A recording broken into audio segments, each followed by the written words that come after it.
তো টানতে টানতে গুরুদেব বলছে হে तात হে বৎসগণ, দেখো, এরম বলে হাত উঠিয়ে দেখো বলে রথের দিকে তাদের দৃষ্টি নিবদ্ধ করে দিয়েছে।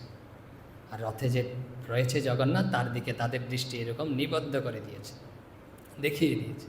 তখন শিষ্যরা দেখতে পাচ্ছে সে রথে দিব্য পুরুষ, পরম পুরুষ বসে রয়েছে। আর সে রথ সাধারণ রথ নয়, দিব্য রথ।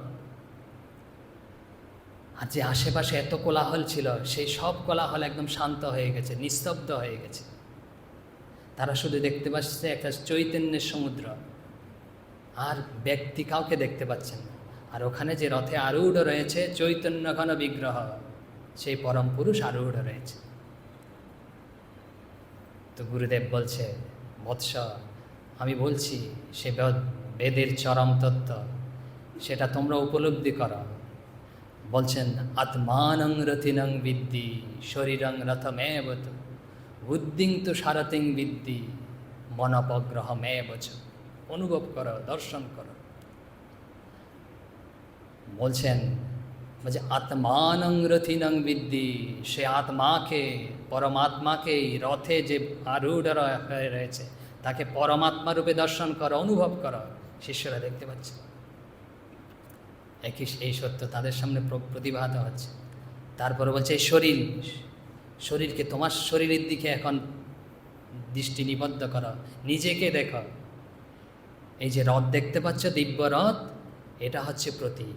আর তোমার শরীরটাই হচ্ছে প্রকৃত রথ, তোমার দিকে নিবদ্ধ করো দৃষ্টি।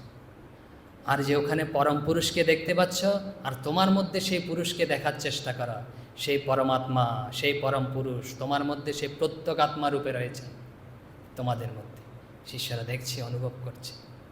বলছে যারা পারছ না তারা তাদের বলছে মনপগ্রহ মেয়ে বচ।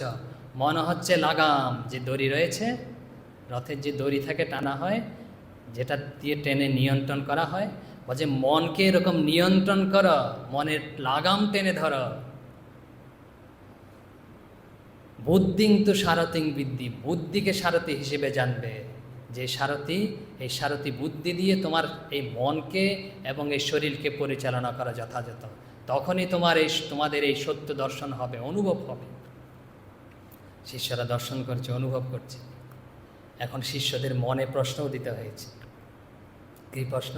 গুরুদেবকে প্রশ্ন করতে হচ্ছে না, যেটা মনে উদিত হচ্ছে না সেটাই তার কাছে স্পষ্টভাবে প্রতিভাত হচ্ছে। বলছেন, এই যে জগন্নাথ দেখতে পাচ্ছি সামনে, পরম পুরুষ, তো সাধারণত আমরা দেখি কি দেবতাদের, যেমন নারায়ণ,